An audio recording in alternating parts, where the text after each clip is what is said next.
Hello friends, welcome to my channel. இன்றைக்கி நம்ம meal maker biryani செய்கிறதுக்கு இந்த மாதிரி கொஞ்சோண்டு காரப்பொடி எடுத்துக்கோங்க. ஒரு 1/2 ஸ்பூன் எடுத்துகிட்டு ஒரு 3 தக்காளி இந்த மாதிரி ஸ்லைஸ் பண்ணி வச்சுருக்கேன். அதில் வந்து இந்த காரப்பொடி போட்டு மிக்ஸி ஜாரில் போட்டு நல்லா அரைச்சிக்கலாம்.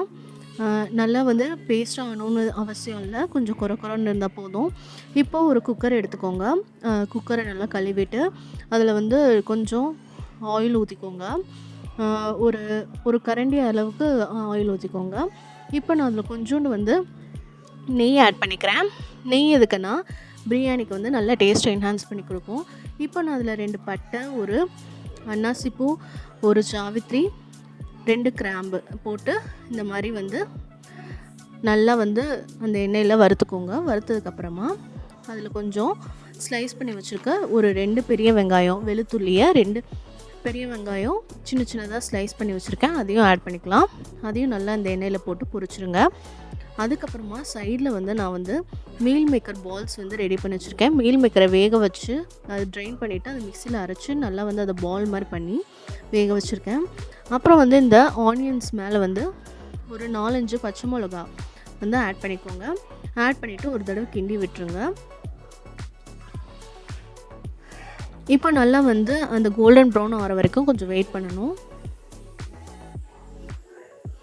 அதுக்கப்புறமா இன்னொரு கடாயில் நம்ம என்ன பண்ணியிருக்கோன்னா அந்த மீல் மேக்கர் வந்து ஃப்ரை பண்ணணும். அதுக்கு முன்னாடி வந்து இந்த பிரியாணிக்கு வந்து நான் இஞ்சி பூண்டு பேஸ்ட் வந்து இதில் ஆட் பண்ணிக்கிறேன். இஞ்சி பூண்டு பேஸ்ட் ஆட் பண்ணிவிட்டு நல்லா இந்த மாதிரி கிளறி விட்டுக்கோங்க.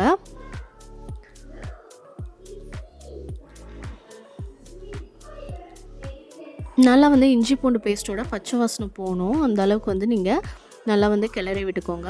இப்போ நான் அந்த மீல் மேக்கர் பால்ஸ் எடுத்திருந்தேன் இல்லையா, அதை இந்த மாதிரி லைட்டாக வந்து ப்ரெஸ் பண்ணிக்கோங்க. இப்போ நல்லா வந்து இஞ்சி பூண்டு பேஸ்ட் போட்டு அடிப்பிடிக்காமல் வதக்கியாச்சு. இப்போ நான் அந்த பால்ஸை வந்து நல்லா ப்ரெஸ் பண்ணிவிட்டு இந்த மசாலாவில் வந்து நான் ஆட் பண்ணி மிக்ஸ் பண்ண போகிறேன். இந்த மசாலா என்னென்னு நான் உங்களுக்கு லாஸ்ட்டாக சொல்கிறேன். சைட் பை சைட் நீங்கள் இதையும் கிண்டி விட்டுக்கோங்க. இப்போ நான் அந்த மசாலா பரட்டின அந்த மீல் மேக்கர் பால்ஸை வந்து நான் இதில் ஆட் பண்ணுறேன் கடாயில். அது ஒரு பக்கம் ஃப்ரை ஆகிட்டு இருக்கட்டும். இப்போ வந்து ஆனியன், அப்புறம் கொஞ்சம் தக்காளி வந்து சின்ன சின்னதாக ஒரு தக்காளி மட்டும் ஸ்லைஸ் பண்ணி ஆட் பண்ணிக்கிட்டேன் ஒரு ஃப்ளேவருக்காண்டி. இந்த மாதிரி எல்லா பால்ஸையும் வந்து நீங்கள் அந்த கடாயில் வந்து ஆட் பண்ணணும். இப்போ வந்து மீல் மேக்கருக்கு வந்து பிரியாணிக்கு வந்து இந்த மாதிரி நல்லா வந்து அந்த தக்காளி தோல் உறிஞ்சு வர வரைக்கும் வெயிட் பண்ணுங்கள். அதுக்கப்புறமா இந்த தக்காளி பேஸ்ட்டு நம்ம ஸ்டார்டிங்கில் அரைச்சிருந்தோம் இல்லையா, அதை ஆட் பண்ணிக்கலாம். ஆட் பண்ணிவிட்டு அதையும் இந்த மாதிரி நல்லா கிளறி விட்டுக்கோங்க. கிளறி விட்டுட்டு கொஞ்சம் நேரம் வெயிட் பண்ணுங்கள், அது நல்லா ஆயில் பிரிஞ்சு வர வரைக்கும். இப்போ வந்து மீல் மேக்கர் பால்ஸ் வந்து 4 ஆட் பண்ணி பாருங்கள் எப்படி கிறிஸ்பியாக இருக்குதுன்னு சொல்லிட்டு. ரொம்ப அப்படியே வாசனை வந்து செமையாக இருந்துச்சு கைஸ், சூப்பர் டேஸ்ட்டாக இருந்துச்சு. இப்போ வந்து இந்த மீல் மேக்கருக்கு வந்து நம்ம தக்காளி அரைச்சதை ஆட் பண்ணியிருந்தோம் இல்லையா, அது கொஞ்சம் பச்சை வாசனை போயிடுச்சு.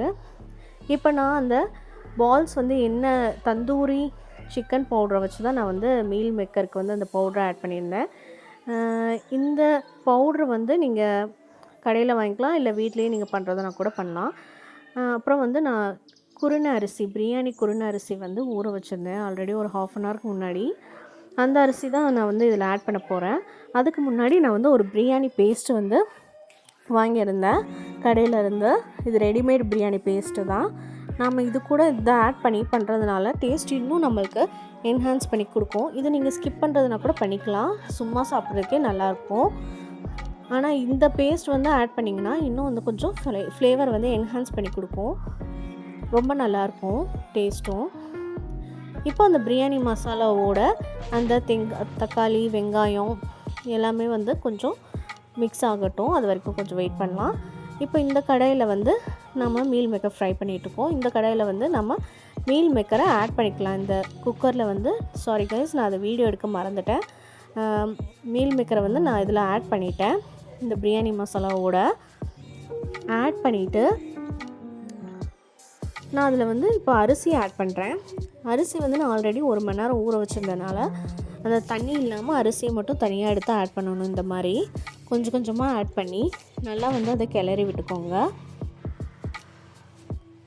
இந்த மாதிரி கரண்டி வச்சு நல்லா கிளறிக்கோங்க, மசாலாலாம் ஈவனாக ஸ்ப்ரெட் ஆகிற மாதிரி.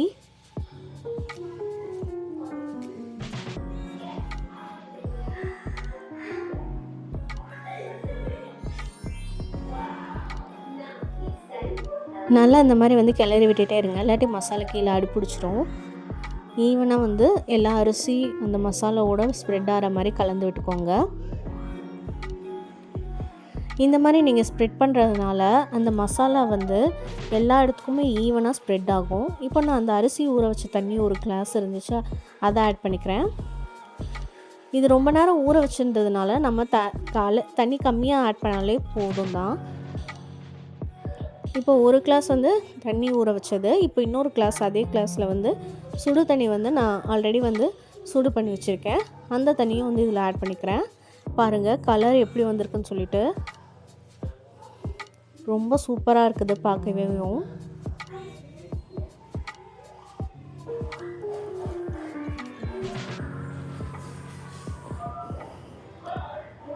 இப்போது இன்னொரு கிளாஸ் தண்ணியும் நான் ஆட் பண்ணிட்டேன், சுடு தண்ணி.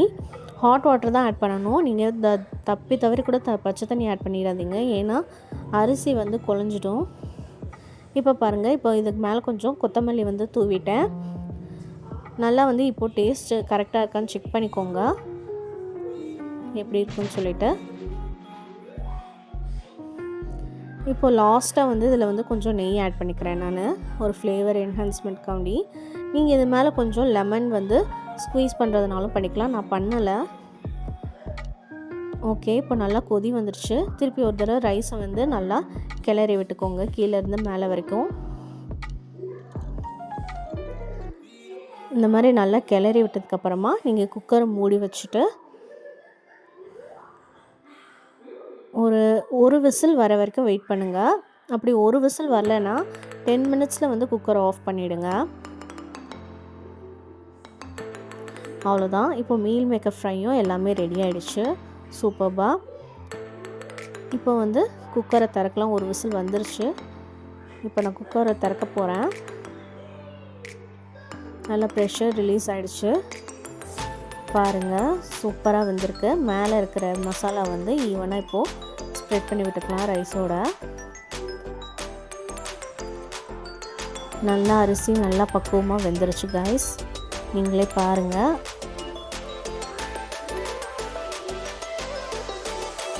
உண்மையிலே நான் இந்த அளவுக்கு நல்லா வரும்னு எதிர்பார்க்கல, ரொம்ப நல்லா இருந்துச்சு.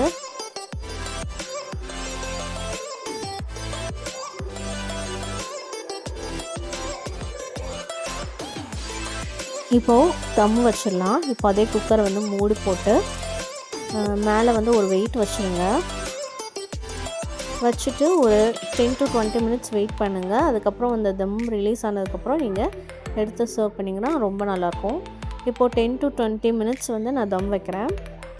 இப்போ எடுத்தாச்சு. இப்போ பாருங்கள் பிரியாணி எவ்வளோ சூப்பராக வந்திருக்குன்னு சொல்லிட்டு. Biryani with meal maker cutlet ரொம்ப சூப்பராக இருந்துச்சு. கண்டிப்பாக அது நீங்கள் எல்லோரும் வீட்டில் ட்ரை பண்ணி பாருங்கள். எம்மியான இந்த பிரியாணி ரெசிபியை எல்லாருக்கும் ஷேர் பண்ணுங்கள், கமெண்ட் பண்ணுங்கள்.